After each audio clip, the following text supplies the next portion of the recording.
I've heard about people being leaned on by cousins and friends of cousins and distant relatives to do work for them, and feeling that they have to because of that familial bond. That's not good for anyone, really, and that's not a sustainable way to build your business. Ideally, you want to build a relationship with someone who can, work with you over time, and not just be doing favors when they've got a free minute or two.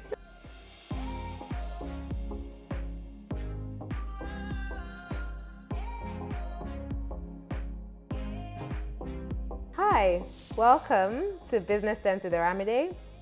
This week, we're going to be talking about legal and structure for small businesses and SMEs. As you know, everybody talks about structure and how a business should always, build their structure right from the onset. And even though that's quite hard, there are benefits to that. So today, we will have a very special guest. She's a lawyer, an international lawyer. And as you know, this show is for Africans, not just Nigerians, which I am. So she's not even Nigerian. So you'll be quite excited and interested to hear more about her and also what she does with regards to small businesses.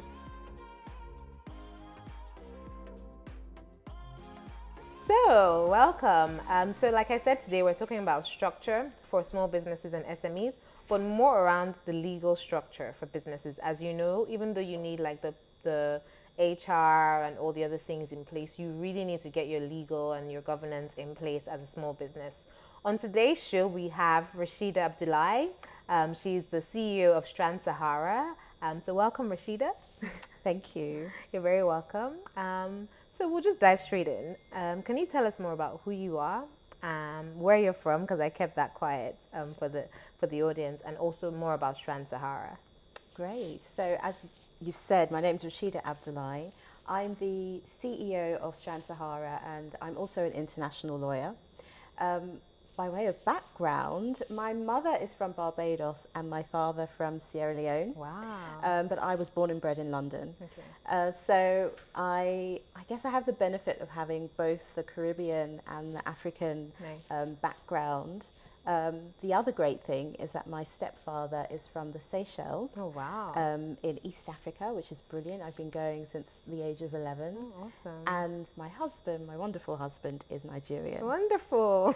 So lots of connections. Global citizen. But a very close one to Nigeria. Yes, and so you're very welcome. Thank you for making time and being here on today's show. Thank you for having me. So Strand Sahara is an online legal platform to help African SMEs get investor ready. We provide all of the tools, guidance and documents that they need in order to get investment ready, and we really pride ourselves on making world-class legal expertise both easier to understand but also affordable. Okay. And we really want to serve those small businesses with big ambitions. Okay, so thanks for that intro. So is this for only SMEs who want to get investor ready, or is this for any type of small business?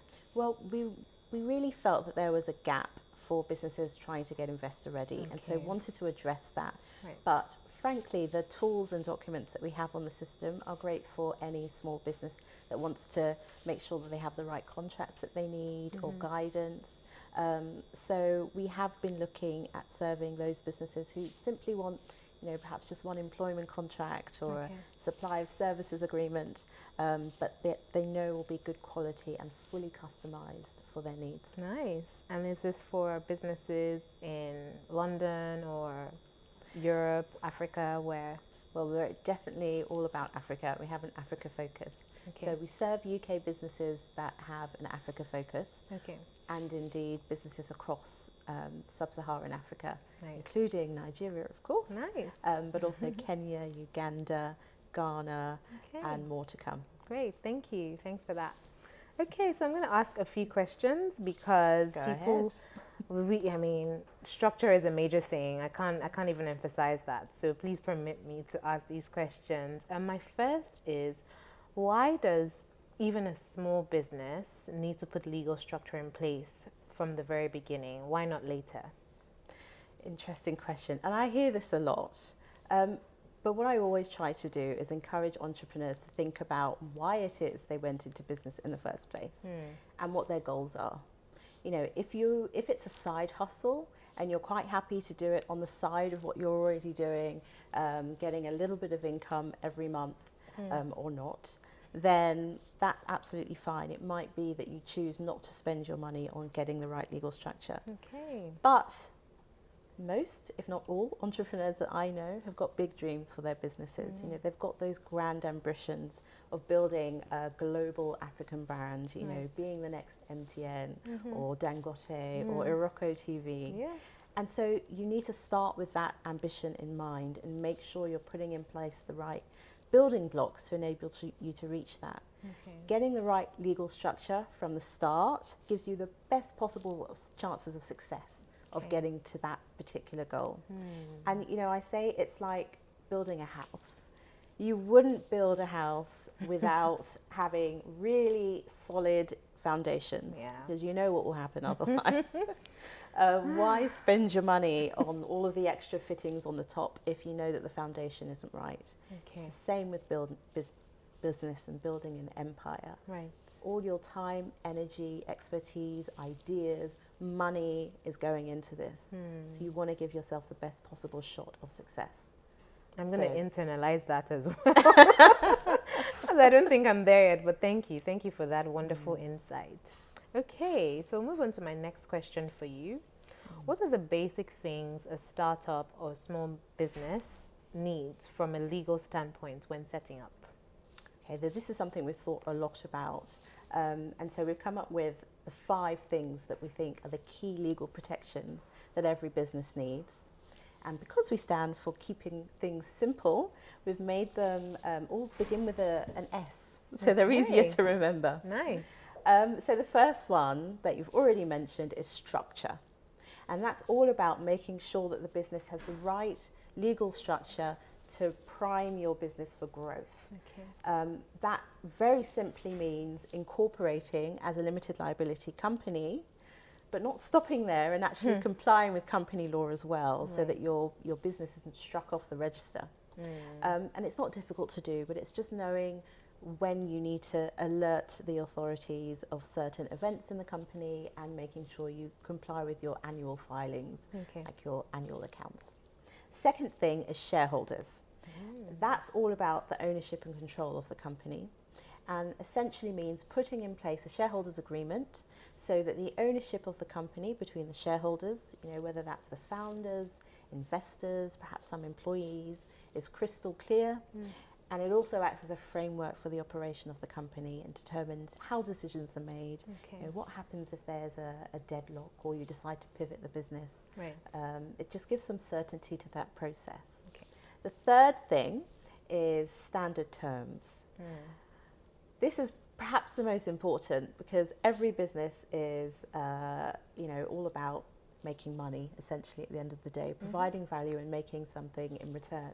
But everything, every penny, kobo, cent that comes into the business is governed by contract, whether you like it or not. So it's really important to take the time and create a standard contract that's tailor-made for your particular business, reflects the way you do business, and actually protects you against the specific risks of your business. Right. Sorry, that's contract between the company and your customers or suppliers or clients. It will depend on what sort of business you are. Typically, it's a supply of goods agreement or supply of services agreement, but it might also be, if you're an online business, then simply your website terms of use. Right. Wonderful. Because your consumers are people who come to you online. So where are we? The fourth thing. Fourth thing is service agreements, and by that I mean arrangements for people who work for the business. So everyone from the founders, employees, contractors, even interns should have some form of service agreement with the business. And this is to protect the business from all sorts of things, but the most common ones are making sure that any of the work produced by those people is actually owned by the business and not them personally. So that so that you're able to make sure that the business is benefiting from that work. But also other things you might want to think about, like restrictive covenants, non-compete provisions, which would prevent an employee from leaving you and setting up shop, next door, doing the exact same thing. It happens. You need to protect the business against it. Okay. Finally, but absolutely not least, is secrets, by which I mean intellectual property. Right. And this is all about turning your ideas into assets. Okay. And that's simply by protecting them by the legal protections that intellectual property allows, with things such as patents and trademarks and copyright. The significance of IP, I think, is growing more and more every day. Think about the brands that we all identify with today. We have such brand loyalty. Yep. IP, many say, is becoming the new global currency. And IP is intellectual property, right? It is. Okay. Thank you. No jargon. Intellectual property. But the key thing is to understand how it is that you can create intellectual property assets and how to make sure that you are monetizing them in the right way, so you're not leaving money on the table. Right, okay. So I'm just going to recap there. Permit me to. Absolutely. And if you need reminding. The first, structure. Absolutely. Thinking. The second would be shareholders. The third was standard terms. Yes. The fourth, service agreements. Absolutely. And then the fifth was secrets. Yes. So that's very good. It's a good way to remember it. Thank you for that. Okay. So how can a startup get access to low-cost legal advice and services without breaking the bank or simply downloading templates online? Because we know a lot of us do that. Yeah, and you know what? I completely understand why people do it. It's really hard to get the right level of legal expertise, or at least it has been for a long time. And it's not just an issue here in Nigeria, it's across the world. In the UK, it's well known that many SME business owners don't get legal help when they need it because they feel they can't afford lawyers. So it's really a big problem. But the great thing is that with the advances in technology, the increase in internet penetration across the world, we're seeing more and more businesses like ours use technology to make access to legal services easier, essentially, more accessible, but also more affordable for those smaller businesses who don't have the budgets of the big corporations, but still need the protection in order to become the big corporation of the future. So I think a little bit of research about businesses that specialize in SME legal services and lawyers who specialize in that online would be the first thing I advise people to do. Don't look for a one-man band. Don't look for the biggest law firm that you can find in the country. They are serving different clients. You want to find someone who is specifically aimed at small businesses. They'll understand your needs and they should be at the right price point. Thank you for that. And you're right, because at Niger Startups partners with a lot of SME lawyers and law firms, which is a little bit different from like the larger lawyers and definitely not the one-man band. So I see what you mean about finding SME-focused lawyers and law firms. So thank you. And I think you mentioned something about how now people have access to legal services that are low cost because these firms are using technology to disrupt the initial, I guess, convention, which was, just get a lawyer and then they bill you for their time, which doesn't really work well for SMEs. So exactly, that's interesting that you say that the first thing is to research. How about using your network? Like how, because in Africa, it's very relationship focused. So is that better? I've heard about this, but not in a positive light. I've heard about people being leaned on by cousins and friends of cousins and distant relatives to do work for them, and feeling that they have to because of that familial bond. That's not good for anyone, really, and that's not a sustainable way to build your business. Ideally, you want to build a relationship with someone who can, work with you over time, and not just be doing favors when they've got a free minute or two. Not sustainable if you want to build a real business. So I hear that. Yeah, absolutely. I understand why people do it, but I just say, times have changed. There's no need now to worry about not affording a lawyer. We do have legal tech companies in this space. You do have specialized SME lawyers. Get out there and find them. Thank you. So definitely, guys, Research and find good lawyers, law firms preferably, and not one-man bands. So thanks, Rashida. Final question, which is an interesting question. Tell us about an incident when not putting legal checks and balances in place backfired for the small business. Okay. So it could be in your experience or something you've heard about. Okay. Well, as a lawyer, I owe all my clients utmost confidentiality. Of course. So no names. But what I can say is that before starting Strand Sahara, I was at a global law firm for 9 years, and I saw a lot of big businesses with big budgets wanting to invest in smaller businesses across the continent. And time after time, what I would see is that for very simple reasons, well, simple in my view because I'm a lawyer, unfortunately those businesses were not able to get the investment they needed, and some folded as a result, or saw their business model being replicated by a bigger player who had the backing, the financial backing to really see it through. Which is, it's really heartbreaking if you've come up with something yourself and then you see somebody else take it and really run with it. But the issue there was that the companies involved were not able to pass the due diligence checks that are put in place by most investors when they're looking at where to put their cash. And that's because most big investors are investing other people's money. So they have to be careful about who they're investing in.